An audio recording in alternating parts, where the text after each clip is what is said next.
Hello, everyone. Hola todos. Welcome back to the Tiki Tapas Podcast. We are back with episode two. Before we start this episode, we just want to say thank you to everyone who has reached out to us after the first episode. A lot of people have subscribed to our YouTube channel. A lot of people have left nice comments. Me and Rahul have actually got messages from people who say they want to share a platform like this too. They want to come on, talk about their passion for Spanish football, talk about their ideas. And honestly, we are so happy that just the first episode has brought that type of reception, and that is the reason we started it, didn't we, Rahul? To like get try to build a network of people who share the same sentiments as us regarding football espanol. Yeah, absolutely. And as you said, I've had a few messages from people within the game, people who just have a passion for it, and people who want to come on as a guest. And we've got some exciting stuff lined up in that regard. And Yes. yeah, anyone who enjoys our episodes, feel free to reach out on any of our platforms, whether you want to praise us, criticize us, or just share a funny story. We're all ears. So yeah, thank you to everyone who's watched it so far. Lovely. So it's been since we last met, Rahul, it's been a very eventful week. There was the Copa del Rey second leg. There was the La Liga weekend, which is still ongoing. Then the Champions League is coming up, so teams are also mentally in that kind of like three teams from Spain are in that sort of mentality where they're like they don't want to take too much risk just before the big mid-week game. But for you, it's been a different sort of adventure, if I'm not wrong. Like you've been all around Valencia, haven't you? The last few days. Tell us about it. Yeah, so on Sunday, I went to two games. I went to Villarreal against Elche. Then I came back to Valencia and I went to Valencia against Alaves at Mestalla. Oh, And we'll get what a game that into was.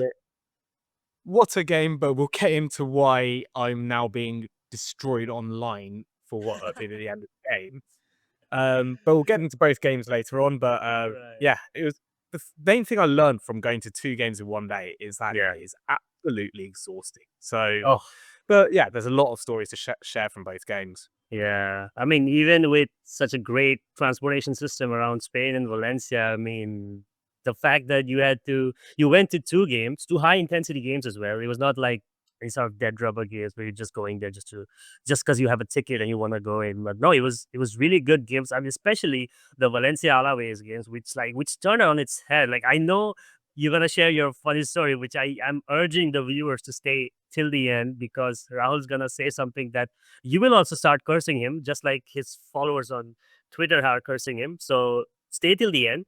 But before we get into that towards the end of the podcast, you were there in the stadium. And you watched the game, right? And what would you say? Are there any changes you've observed in Alaves, especially with a new manager coming in, Kike Sanchez coming in, and Valencia with Carlos Corberan? They have been like, as we talked about in the previous episode as well. They're always flirting with relegation, but yesterday's performance kind of should it give them a bit of a boost, a morale boost, that okay, the way they came back in the game, like to win 3-2 after going into the 90 minutes 2-1 down, that was impressive. I mean, I think it's the most inspired Valencia I've seen in a couple of weeks, a few weeks at least. And you saw what happened. So what would you say about those two teams? First, we'll get into that. Then we'll talk about the Villarreal Elche. Okay. Yeah, so I'd say with Alaves, it was the first game for new manager Kike Sanchez Flores. It was after Eduardo Coudet controversially left in the middle of the season to go to River Plate, and that's with them just a few points above the relegation zone. That decision wasn't received very well at Alaves, but in Kike Sanchez Flores, they've got a very experienced manager who can get teams out of trouble. And so I think that's a good move for them. And I was actually really impressed with a lot of aspects of their performance. I think they opened up space well. They played on the front foot at times. They played with a bit more intensity than Valencia. And yeah, they were good value for their lead. At 2-1, Mhm. I thought this is pretty deserved. And they really should have gone 3-1 up. They were a bit indecisive in the final third at times, which I don't think is on the manager. There was some poor decision making from some of the wingers. I was really impressed with Lucas Boye up front. The 2 goals, second goal, fantastic header. And we'll get more into strikers in this episode. But yeah, I think it is a tough one because it's so tight at the bottom of the table. But had they come away with a win, they could have gone up to 12th or 13th. And Valencia would have been down at 16th. That's how tight the table is on that side, isn't it? It's crazy. And Valencia are now 12th. And in the 89th minute of the game yesterday, they would have been 16th. That's how tight it. It would have been, 2 points above the relegation zone? Yeah. And so that's not only a massive win for Valencia in terms of table, but morale as well, because it was getting pretty toxic in there. And it's been toxic in Mestalla a lot this season. And there's a lot of anti-Corberan sentiment flying around. Even towards the late stages of the game yesterday, there were a lot of chants for Corberan to resign. The fans really aren't impressed with some of his substitutions, his decision-making, his lineups. Just his tactics overall can be quite negative and quite passive. Right. But that's a big win. And if they can just build on that and get away from the relegation zone, I mean, I'm willing to go on a limb right now and say that they are safe. And I would not have said that had they even drawn yesterday. But I will make sure to clip this part and come back to you at the end of the season. yeah, absolutely. Because if they do go down and I'm watching Valencia in Segunda next season, you're going to be unhappy with me.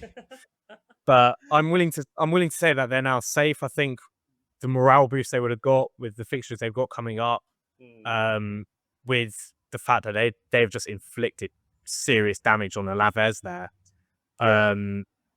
I'd say Valencia cling on for another season, but there's still conversation to be had about some of the players, about Carlos Corberan, about not just the young players in the squad, because even players like Javi Guerra have been criticised a lot by fans. But yesterday, I missed it when I was at the top of the stadium and I couldn't see exactly what went on in the dugout.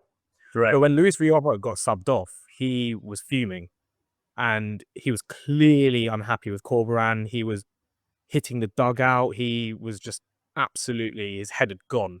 And that's one of the more experienced players in the team. And I think it just sums up that there's a bit of unrest amongst the players. There's just uncertainty. There's questionable attitudes all over the squad. And I'm not necessarily digging out Rioja for that, because he is someone who is a good professional in general. But yeah, there are bigger problems at Valencia than the manager, but they'll cling on for another season, and let's see if anything changes. Right.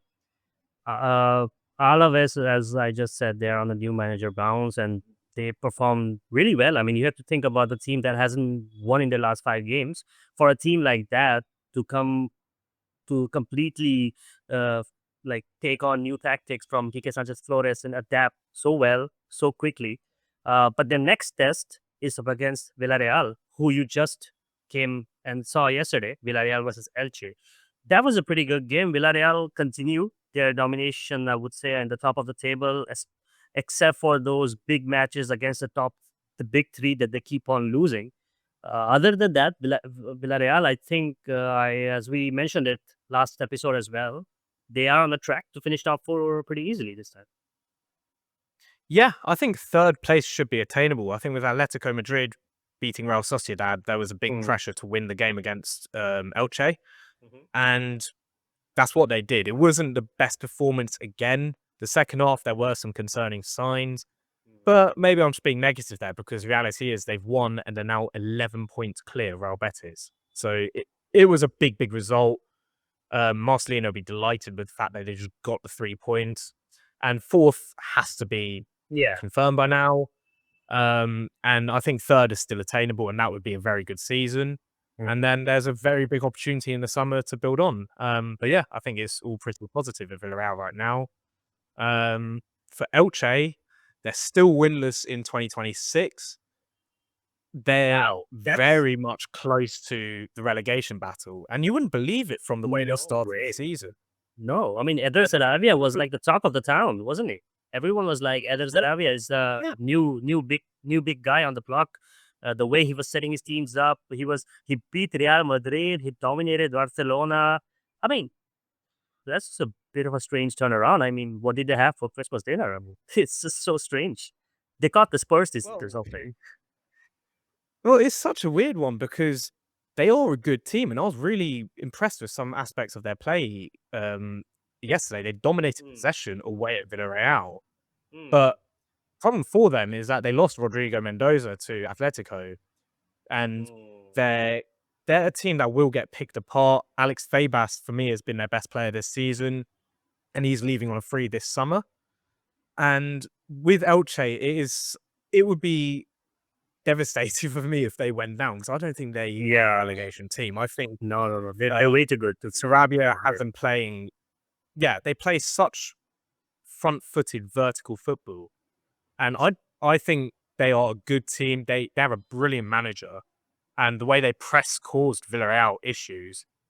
But yeah, I think it is getting tighter and tighter. They keep just throwing points away. Yeah. And I'm not so. I did think Villarreal deserved to win. I think Elche left a lot of space on their left side of the defence, and Villarreal took full advantage. Both goals, good finishes from Buchanan and Mourinho, but they essentially came from the same zone in the box, Mhm. and that's one of several problems that needs addressing with Elche. But just the speed in which they move the ball, the speed in which they attack, their high press. Some of their players are pretty good as well. Like as I said, Fabas for me has been one of the best midfielders in La Liga this season. And yeah, it just shows how tight it is at the bottom. That there's a lot of quality there.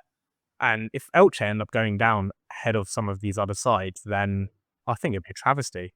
Yeah, you're 100% right. And doesn't seem to get easier for them because their next opponent is Real Madrid, which uh, they they did dominate them the game the other game this season, but and they are vulnerable right now, Real Madrid. So if Elche could somehow maybe get a result against Real Madrid, maybe get their first win of 2026 against Real Madrid, maybe that could be the point that they turn their season around, they stay up, they get that boost, that motivation they need to stay up in the league. Because honestly, after this, it's probably gonna be too late for them. I think this is do or die, now or never for Elche right now.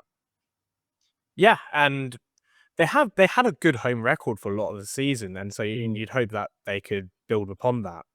But it just goes to show in football, there's no room for error. You can't keep slipping up, even if you're playing well. You've got to get points on the board. And Elche and Valencia are almost two polar opposites in that sense, where in the last two home games, Valencia have come away with 6 points despite mm, not playing that well and being endangered 2-1 down. But they've escaped. And mm. Elche, on the other hand, their performances are pretty nice to watch, but Yeah. they just don't. They may not. It might be a mental thing for a promoted team to come up and last the season when you're losing players in January as well. It might be a lack of depth, but whichever way, Sarabia just has to get more points on the board, and who knows if it's too big an ask now. Right, you're 100% right. I mean, I hope to see Elche stay up. I think they are a team that makes La Liga very entertaining. I mean, the players they put out, the way Sarabia sets his team up is, I mean, the way they play against big teams is like so. It's like such an inspiring thing for other teams to see as well. Like, I mean, if they can do it, so can we. I mean, I just hope they find their way now that the business end of the season is coming up, and yeah, I mean, I hope to see them turn their fortunes around. But then again, it's like if they don't get relegated, maybe Oviedo is gonna get relegated, or maybe Mallorca is gonna get relegated. I don't want none of these teams to get relegated. So it's like, what do I do? I mean, should I just completely scrap relegation because it's so cruel, but it's good nature of the game, isn't it? Exactly, because then there's other teams I like down there. Levante, for one, also play pretty good football, but haven't picked up the results. And yeah, they're both Valencian community teams, so I don't particularly want them to go down. Yeah. But such as football, there's no room for sentiment. Maybe you should also go to an Elche game in Alicante, and then because the games you went to yesterday, they won. Both the teams won. So maybe you can go to an Elche game and then break the curse and they start winning again. Well, I actually think I'm cursed, and we'll come to this, but at Mestalla, I'm cursed. At Villarreal, I've got fairly good record. But Right. yeah, let's see who I inflict my curse on next. Because even Oh. Atlanta, I'd bet win. So, I mean, you have your allegiance towards Villarreal, so it makes sense. You don't want to see other teams spiritually, in a sense that you only want Villarreal to do well. So your heart is there, but like every that's other true. team, But then, in a selfish way, living in Valencia, I do also not root for Valencia or Levante, but I do want them to stay up, and so I do want them to win games when I'm there. It makes it more enjoyable as a match day. Even yeah, but I, as a Villarreal fan, that's where my kind of allegiance is. right? Okay, then moving up from the Valencian community, let's talk about what should we talk about next? Let's talk about the Copa del Rey. First of all, we're not going to talk about the Copa del Rey semifinal that happened because it was a big event. Barcelona, they probably, I think, just to talk about it very briefly, Barcelona put out the performance of their lifetime, I think. I mean, if there was any team that could have done a remontada under that situation, because once Simeone decides he doesn't care about goals, it's impossible to break his team down. Once he decides that, okay, I'm going to sit back, I have had enough goals, I'm not going to play anymore, let them come and attack, it's impossible to break them down. But Barcelona scored three goals. Two of them came from Marc Bernal. So it was not even like a traditional striker breaking lines. It was just the way Hansi Flick continued to like shift his tactics and the dynamic that he has created in the team. What really made me feel happy was that I saw creators on Instagram, on YouTube, Real Madrid creators appreciating Barcelona for that performance. I mean, there's always going to be those kind of troll accounts that do not give a team credit, that only are blindly following their own team. But very like significant big Real Madrid accounts saw a bunch of them like praising Barcelona, saying that they need this kind of spirit from their own team when they needed a remontada. They were like praising Hansi Flick, they're praising Rafinha, the heart and soul of that team. So even though the comeback wasn't like it didn't complete because Atleti did have a first leg of 4-0 that they did. It still was a good game, but what I want to focus on is Atletico Madrid, now that they've gone through, are going to face Real Sociedad in the final of the Copa del Rey in Seville in a month's time, month and 10 days. And they just had like a preview of the Copa del Rey final last week. So they played each other in the league right after it was confirmed that they're going to play each other in the final of the Copa del Rey. And that game was quite something. I mean, I loved it. It was 3-2. It was action all over the pitch. And if it was like a preview of what we're gonna get for the Copa del Rey final, I love this. I love the fact that we have not the two usual teams again in the Copa del Rey final. It's someone new. It's something new. And I also want to highlight the fact of the one player that for whom this final is probably going to mean a lot, and that's Antoine Griezmann, because if Atleti had lost this semifinal, he would have left the club. He had a contract on the table with Orlando, if I'm not wrong, Orlando City from MLS, and he had a contract on the table, and he was supposed to leave at the end of this month. But now he's going to stay until the Copa del Rey final. I mean, he's going to finish the season, but his priority is to win the Copa del Rey. He's just one step away from it. And I think it's such a beautiful story that he's going to face the team that he started his career with in La Liga, Real Sociedad. He came up to the academy, played for Real Sociedad before his big move to Atletico Madrid. So he's going to fight for his final trophy in Spain with the team that he has spent most of his career with against the team that gave him a chance, gave him his big break. So I think it's a wonderful story, and um, if he wins, it's gonna be a fairy tale ending, and he's gonna win and ride off into the sunset and spend his the rest of his days in MLS. But for us who have watched Griezmann, the iconic hair, the way he was, I mean, even 2 years at Barcelona, I mean, he didn't really fit in with Messi and Suarez, but he was such a hard worker. And when he came back to Atleti after that stint, he lost the faith of fans. They booed him. They didn't want him back, but he won them over with his performances. And the Real Sociedad fans, they still love him. They haven't they haven't really abandoned him completely. They still have some sort of soft spot for him.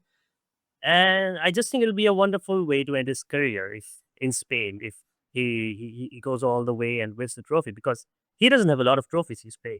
He has a Copa del Rey and a Super Copa de España, which is so unfortunate. It's a one. Yeah, I also think people forget how good he was at Real Sociedad. He was fantastic there. And he was a bit more of a winger there at times. He would occasionally still play in the second striker role. Him and Carlos Vela had a really good partnership. And when he first left Real Sociedad, he was targeted by some of Europe's biggest clubs. He was a seriously phenomenal talent. Oh yeah. And trophies-wise, as you say, he should have won more in Spanish football. And for him to not have won a title, despite Atleti winning 2 in that time, is it's unfortunate for him. But there's no denying what an absolute legend of La Liga he is. And I'm so glad that he's stayed. I think it would have been, you know what, even if they weren't in the final, I think it would have been quite bad if he left mid-season. Yeah. With Atleti still in the Champions League, still fighting for, I guess top 4 is borderline confirmed. Yeah. If they were out of the Champions League, then I'd understand him more. But for someone like him, he needs, with the career he's had at Atleti, I think seeing out the season and playing in the cup final against his old team, I think that's the best farewell for him. I'm glad he's getting that. Yeah. And the Real Sociedad fans, I think they will give him a good reception. And yeah, I think in terms of the final, I think it's going to be a cracker. I'm really excited for it. I do hope Real Sociedad play a bit more on the front foot because they've been brilliant under Pellegrino Matarazzo. Like their record is unbelievable, and they were quite unlucky against Atleti. But at the Metropolitano, they did sit back a bit, which is unusual for Matarazzo compared to some of their other games. But they nearly got the result. Oyarzabal is in incredible form. They have as good a chance as any of winning the cup. It's not a one-sided final, which we've maybe seen a couple of times over the years, where as good as was Mallorca in the final a few years ago, it was pretty much done from the first goal as soon as Real Madrid scored. I don't think it's the case. I think with Atletico, you don't know what you're going to get from them. And even if they go 1-0 up, La Real can get back into their game really easily. And La Real have quality in their team. They have form. They've got energy. They've got a raucous fan base who will flock to Sevilla in their numbers. And it feels like it's going to be an absolute classic of a cup final. Oh yeah, I'm 100% so looking forward to this. It's always been one of my goals to attend the cup final, especially the times I've been in Spain. I've tried to go, but it's always been a bit too chaotic for me to arrange a trip. But maybe next year. I mean, this year would have been perfect to see Griezmann say his farewells. To see him for the last time in Spain. I mean, he's still going to be playing in the league, but he doesn't play anymore. He's attained that uncle status now. He's like, I am the legend of this club. I have done my part. I've served you well. Now I'm gonna contribute in bits and pieces. I'm not the guy I used to be anymore. But what a legend! What a legend of the game. Talking about uncles or uncle strikers, we had a fan who asked us a very interesting question. Right? He asked you a question actually. He said he wants someone to focus on this phenomena in La Liga where uncle strikers are suddenly taking the spotlight. Like Kylian Mbappe is the Pichichi right now with 23 goals, and I think Lamine Yamal is on 14 goals and Ferran Torres is on 13 goals. But who's second after Kylian Mbappe? Well, in second place is our big Kosovan friend from Mallorca, Vedat Muriqi.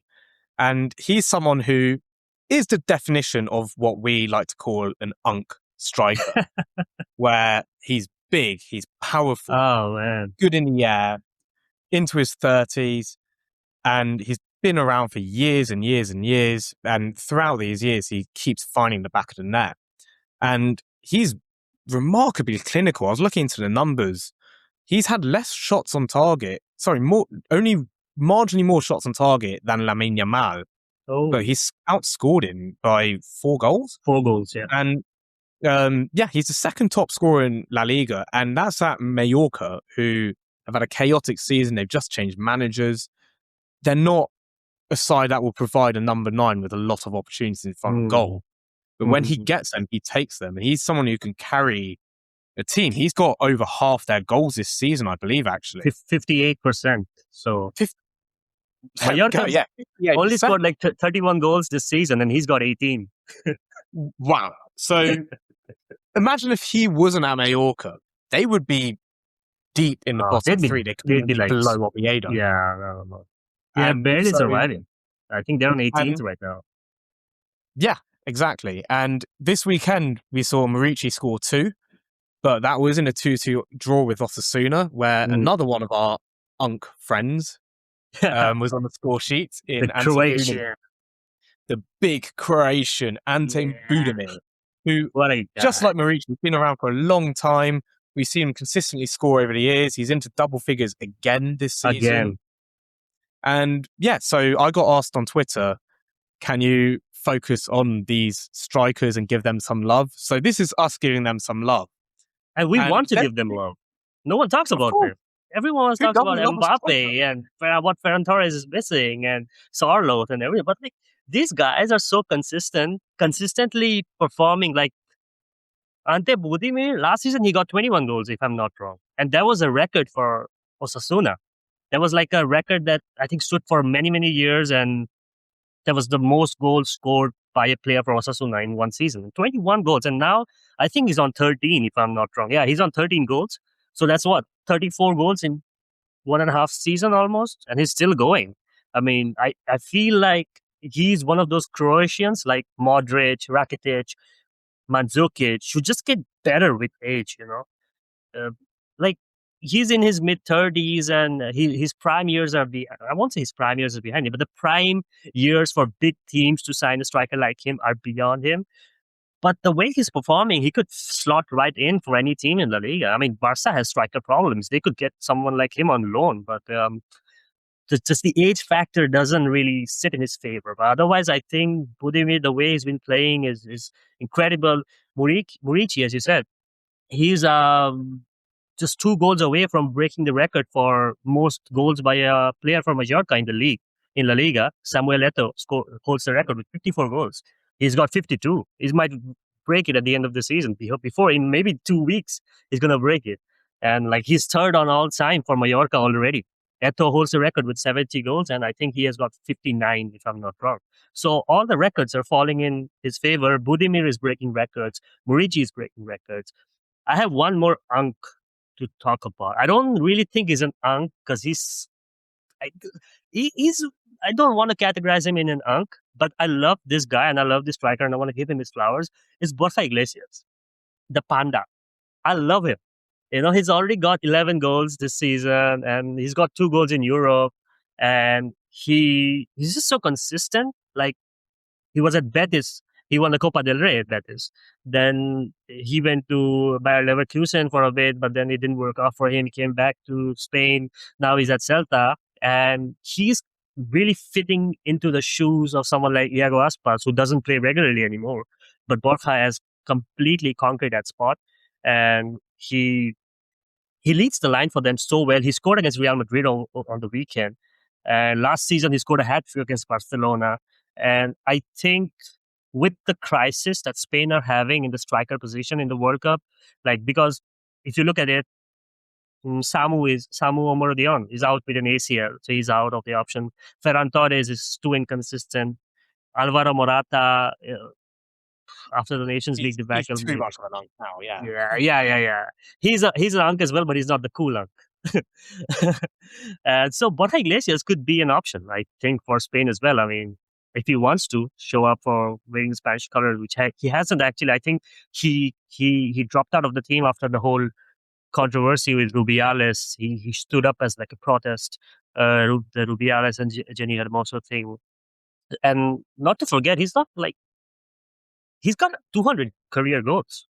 Like in over Segunda and Primera, he's got like 210 goals. So he's not like a your Sunday striker. He's a good, reliable person that has consistently been showing up wherever he goes, wherever he plays. And he started off his career in Villarreal C when he was young.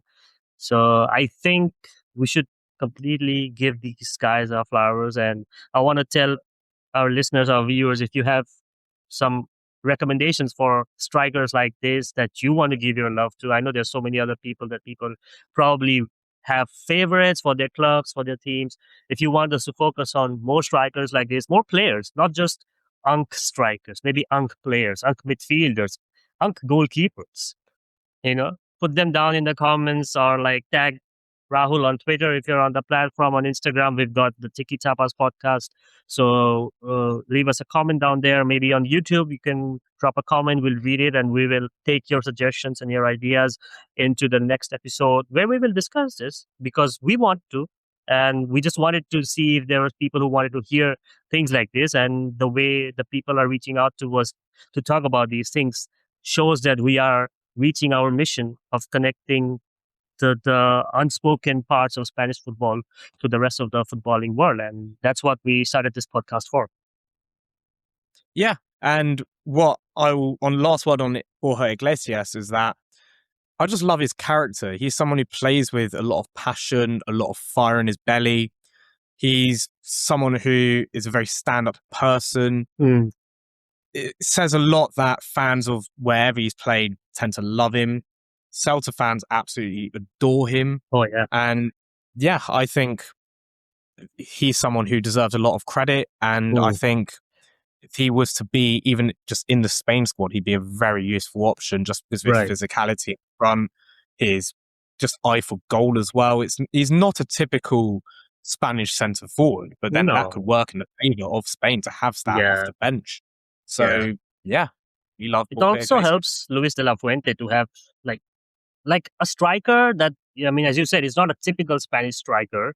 So that kind of helps it kind of helps the team that the opponent doesn't know what kind of line Spain are going to lead. Is he going to drop into a false nine position? Is he going to be linking up? Is he going to just be a target man waiting for the crosses from Lamine and Nico? It's a good asset to have in the team, and I hope he gets his due flowers eventually. And I mean, he's getting them over the last few years, which I really like. And yeah, Borja Iglesias, if you're seeing this podcast, man, we love you. Quickly, from moving on from one competition to another, the Champions League, 3 Spanish teams are taking place this week, the big 3, which we don't talk about them much in this podcast, but this is a Champions League and we have to talk about them. Real Madrid, who just came off narrowly beating Celta Vigo, like a lucky deflection at the 94th minute allowed them to get a victory. I mean, they didn't win the previous 2 La Liga games. Then they only managed to beat Celta through a late deflection, lucky goal. Do you think they're prepared for Man City? And what's your predictions? Very quickly, we'll go through this segment.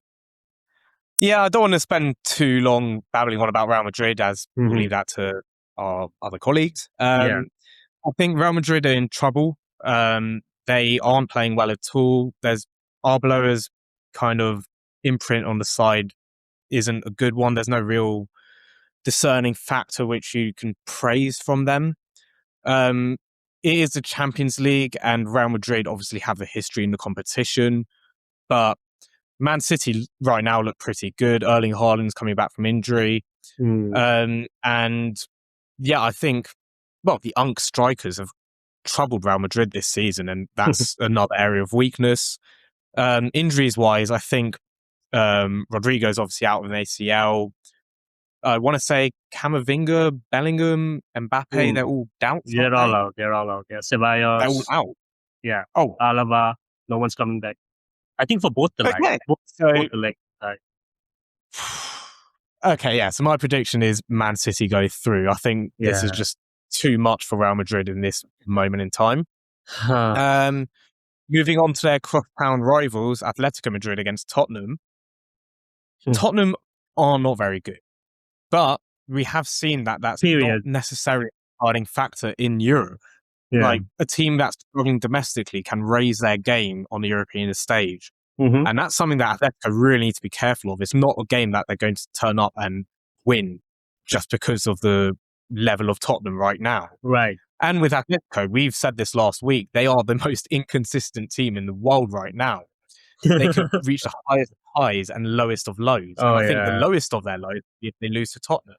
Dude, But I don't surely even want they to have- imagine that. I don't want to imagine Spurs beating Athletic. The damage it would do for La Liga, for a team that hasn't won a single league game in 2026, to beat Atletico Madrid. Oh man, I'm not ready for the damage. The PR disaster is going to be for La Liga. The English fans will be back on their horse, like, the EPL is better than La Liga. We told you so. It makes it so bad because all the Spanish teams are playing English opponents. So Barca, Newcastle, City, Madrid, and Atleti and Spurs. So it's like, it's for bragging rights, I would say. Who's the best in Well, Europe? in general, I tend to kind of not look into individual fixtures to determine the quality of a league or to compare leagues. But I think in this special case of just how bad Tottenham are in a relegation battle, I think Atleti need to go and beat them just for the sake of our podcast and our work and my mental health. Yeah. But I really think the positive for Atleti is that Alex Soroth is coming into really good form right now. And he has the physicality a bit like what other teams have done to Tottenham, has just been physically manhandle their centre-backs. And he's someone who's capable of doing that. He'll actually enjoy a lot more space than he would have against maybe different Premier League opposition, for example, Man City. And that's where Atleti can hurt them. Atleti are home first leg, right? Yeah, Metropolitano. Yeah. I think they have to get the job done at home and just put it out of sight. And if they do so, Spurs will throw the second leg because they need to focus on staying up. And it's mental that I'm saying that, but that's the reality. And that means that Atleti can't do what they did in the second leg against Barca, which is sit back and almost throw it away. They need to be the ones taking the game to Spurs. They need to play on the front foot. They need to just impose their quality, the quality that they have with Lookman, with Soroth, with Griezmann, even with Julian Alvarez. This is the kind of game that you expect the big stars to step up. And yeah, I think they just have to win. Like for the sake of Simeone, for the sake of us, for the sake of everything there, they have to get through. Right. And on to the final one quickly, Newcastle, Barcelona. It's a tough one with Barca right now, especially with their injuries at fullback, with Koundé and Balde out. Yeah. Newcastle haven't been themselves this season, but they're still so strong at home. That away tie is where Barcelona really needs to be careful. They have a lot of speed on the counter, which with Barcelona's high line can make them vulnerable. And you've already seen teams open Barcelona up. We saw Athletic Club on Saturday. They open up Barcelona a lot. That was the best Athletic Club have played in a long time. It felt like what they would do last season.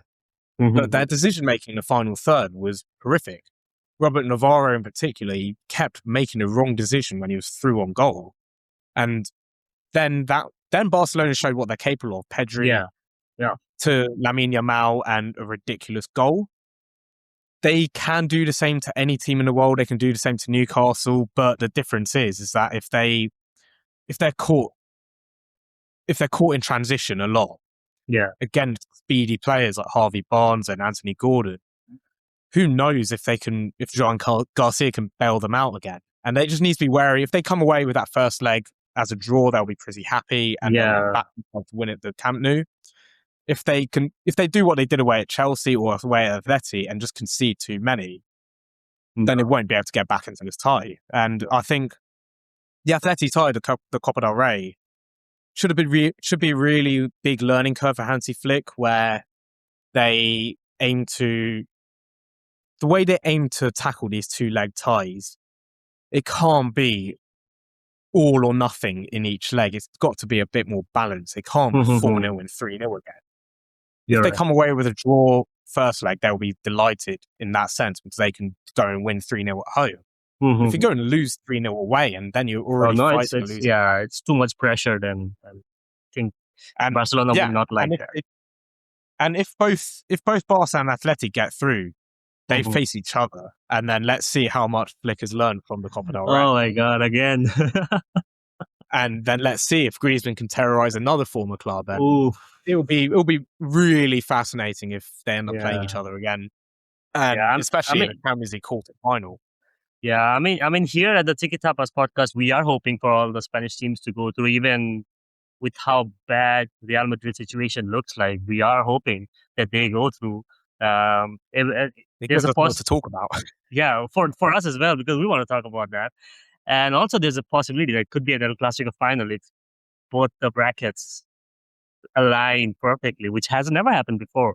We could be in for like a treat just before the World Cup. So yeah, I think that's a great note to end this section of predictions with. I think we have covered a lot of topics today, and we talked about your, we talked about Atleti, we talked about Griezmann, we talked about the Unk strikers, everyone that's been up and down the relegation, all the teams. And of course, we did the predictions. We talked about Sarabia and just the whole cluster of teams down in that mid-table position. And we'll have more to talk about next week. But before that, remember we told you Rahul has a great story to share from his time in Valencia yesterday. And I think you will agree with me when you will, as soon as this episode is out, you're gonna go on his Twitter, which I'm gonna put right here or right here, and you're gonna go curse it. So I hope to see a lot of curse words against Rahul because he made the stupidest decision a football fan can make. And I'm gonna give you the platform. Take it away. I'm not gonna interfere. I'm just gonna laugh. I'm gonna sit and laugh. So what I did yesterday was learn in the most brutal way possible why you don't leave football games early. And so for context, it was the second game I went to. I went to Villarreal, got the train in the morning, all the way up is 1 hour 20 from Valencia, watched the whole 90-minute game, then got in someone's car, shout out this fella Alberto, very lovely Shout guy. out Alberto. Muchas He gracias. dropped me back to Valencia, but he didn't drop me home. He dropped me outside Mestalla. So then I'm in Mestalla in my Villarreal gig, and I'm thinking, right, I need to go change. So I go all the way from Mestalla to home, have a quick siesta. I was exhausted. How far is your home Changed. from Mestalla? Not too far. I'd say it's about a 40-minute walk, or on public transport, it took me maybe 25 minutes. Okay. So then, yeah, it was 3 hours before kickoff. Yeah. Went home, 25 minutes. Quick siesta, 20 minutes. Changed clothes, went back to Mestalla. So then, yeah, I arrived back at the stadium. It's about an hour before kickoff. Kind of mulling around there. I head up to the top of Mestalla, which is where my seat was. And I was treated to an extra firework display because in Valencia right now, throughout March, it's the Fireworks Festival. There's fireworks on every day, every night. They wake me up in the morning. They have kids throwing firecrackers at me. But from the elevator view at Mestalla gives you a really good viewpoint for them. So there's a good video on my TikTok, on my Twitter. Go check it out. But yeah, so then I'm in Mestalla. Alaves go up 1-0 in the second minute. I miss Valencia's first equaliser because it started chucking it down with rain in about the 40th minute. And I thought, right, okay, I'll go grab a bocadillo and shelter at half time. The rain wasn't relenting, so I waited for a few minutes. Javi Guerra equalised 1-1. I came back out. I thought, right, time to watch the game again. I'm getting drenched. I forgot my umbrella. I'm right at the top of Mestalla, open to all the elements. I'm exhausted. The wind is blowing at me. My hands are soaked. My legs are soaked. Lucas Boye scores 2-1 Alaves. And then this is actually, not to go too tactical again, but this is a trend under Carlos Corberán, is that you can often tell when they're not going to come back in the game. And this really felt like it. Corberán, dimisión, Corberán resign. It's ringing around Mestalla. The rain isn't relenting. Valencia barely attacking. Alaves could have gone 3-1 up. And in the 88th minute, I think to myself, bedtime. I leave in the 88th minute, at the start of the 88th minute, as I'm heading down the stairs, and there's a serious amount of stairs in Mestalla. I hear a huge roar, and I realise, the equaliser. 2-2, someone's fault.